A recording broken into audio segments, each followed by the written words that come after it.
This is Straight No Chaser Talk Radio. We're just getting started. Straight No Chaser Talk Radio. He's drinking that with no chaser.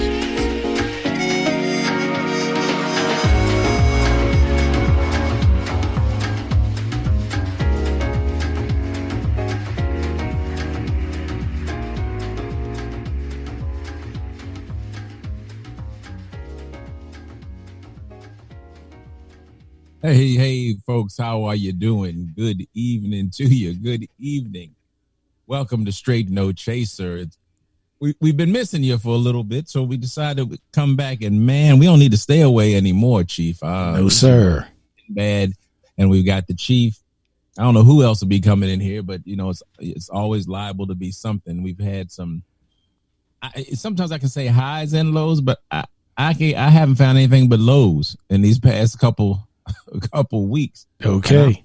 Always trying to find something going on that's positive. Again, here we are again on the back end of another situation where police officers have lost.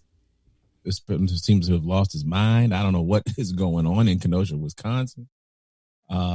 It's not a place I've been before, and I'm not really interested in trying to run up there right now anytime soon. But you know what?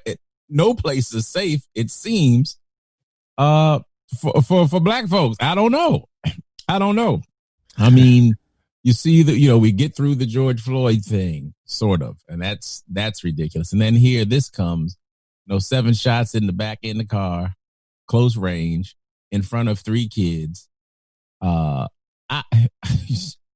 don't know what is going on in all of this. And then, I'm still reeling myself, and I know a lot of us are too, from the sudden loss of Chadwick Boseman, the Black Panther.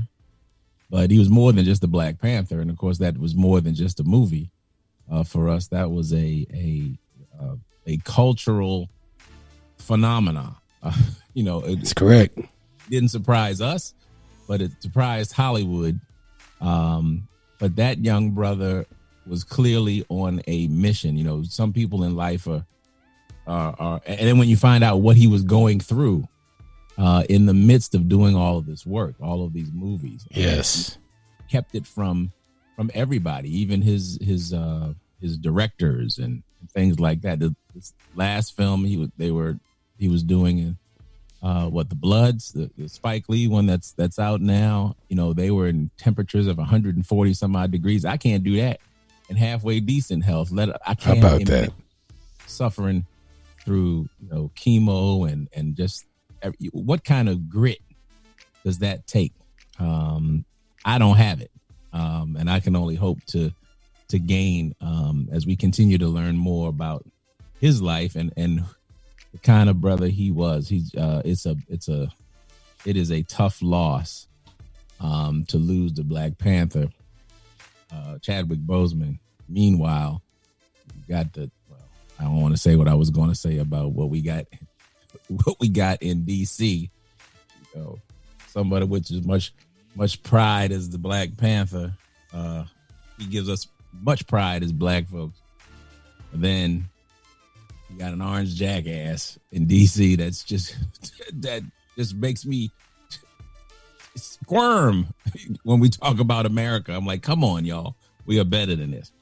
But it's just been it's been that kind of couple weeks there, Chief.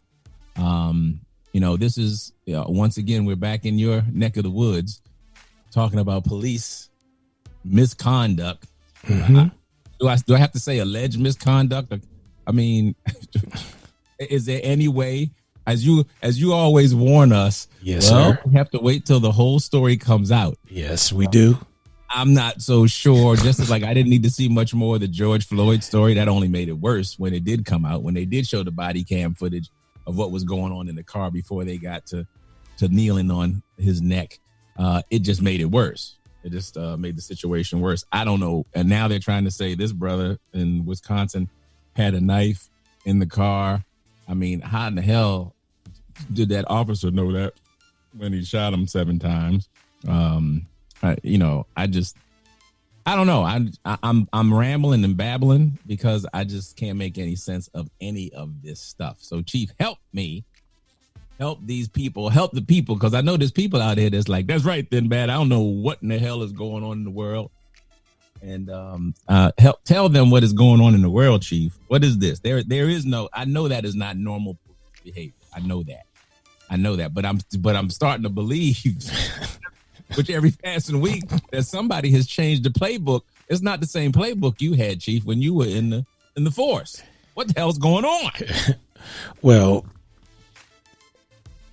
on first blush of this thing, there's no way you can deny that when you look at the tapes that were released, that it gives everyone a great deal of concern, and anyone that says otherwise, I don't know what they were looking at.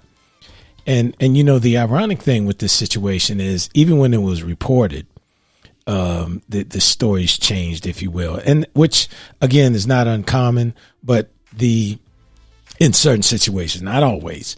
But for example, when this first came out, the reporting was that Mr. Blake was breaking up a fight, and this whole thing went downhill.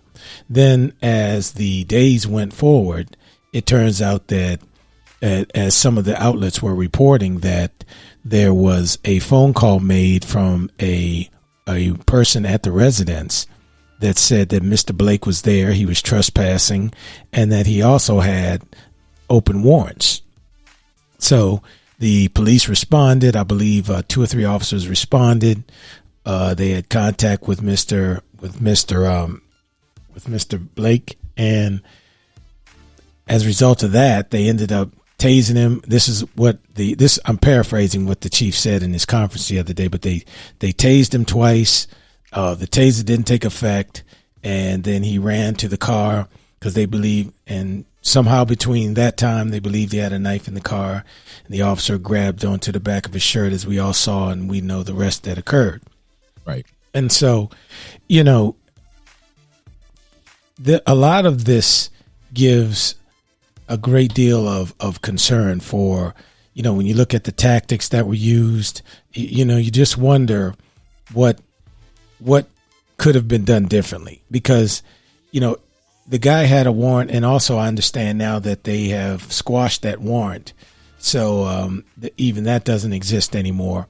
And then lastly, the thing that really kind of incensed people, as a result of the shooting, Mr. Blake was paralyzed from the neck down. Now, conversely, as as I have to do, Thin Bad, the reason I say, we have to see what the investigation reveals is because, the standard that is used to judge whether or not an officer used the appropriate level of force is what information did the officer have? What did he or she have at that instant moment? No matter how compelling anything else is that he or she didn't know at that time. So, for example, did anybody there know that there were children in the van? How did they know there was a knife involved? Or did they assume he was running to the van to get a weapon? These are all the things that the investigation is going to have to flush out before they can actually give as close to a factual situation as they possibly can. Now, the other challenge too is that this is another agency that didn't deploy body cameras.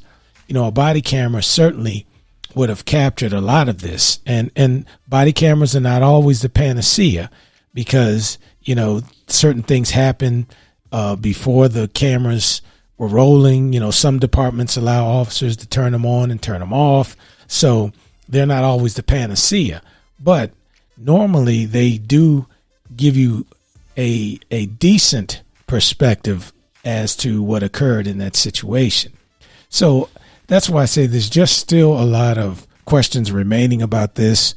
But absolutely, when you look at this incident on first blush, it does raise a lot of concerns.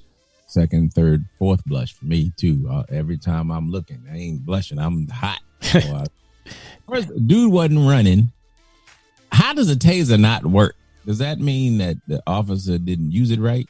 Or do they ever just kind of, like, if one lead gets into you and the other one misses, does it not? Do you have to complete the circuit with that thing? Do both prongs have to be in you? You see, there's a couple of ways to deploy the taser. Sometimes it can be deployed with the prods coming out at a certain distance. Sometimes you can do sort of a hot touch, and you deploy the taser directly to the skin or the body of the individual. It just depends on your distance to the individual and so forth and so on.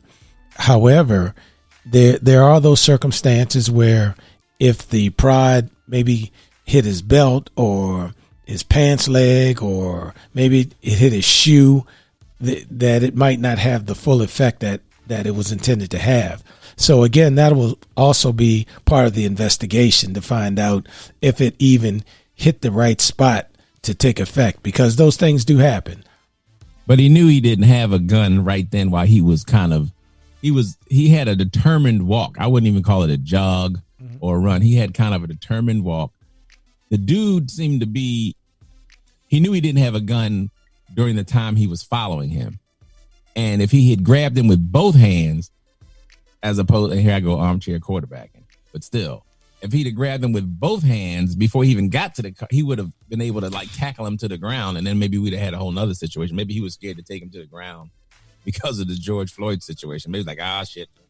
Well, that's very possible, because you will hear officers across the country saying, there's certain things that I won't do because I don't want to be accused, or I don't want anything crazy to happen. So that is a real phenomena that is going on. But again, when you go ahead, nothing. Yeah, I'll unload my gun in you, but I won't take you to the ground.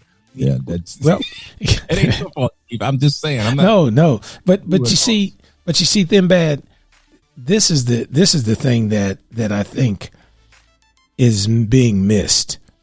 I understand that the national FOP is upset because they feel that people are not supporting the police, and there are officers that feel that they don't get support from the police. And I tell you, I remember in Prince George's County when we were going through our situation after the Habib incidents and others, we kind of felt that way.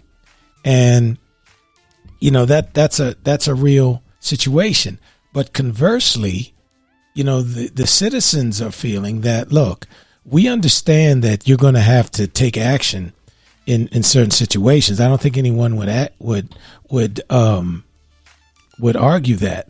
I think the concern of the community is, we can't keep having incidents such as George Floyd and incidents of that nature where it was just obvious that something went wrong.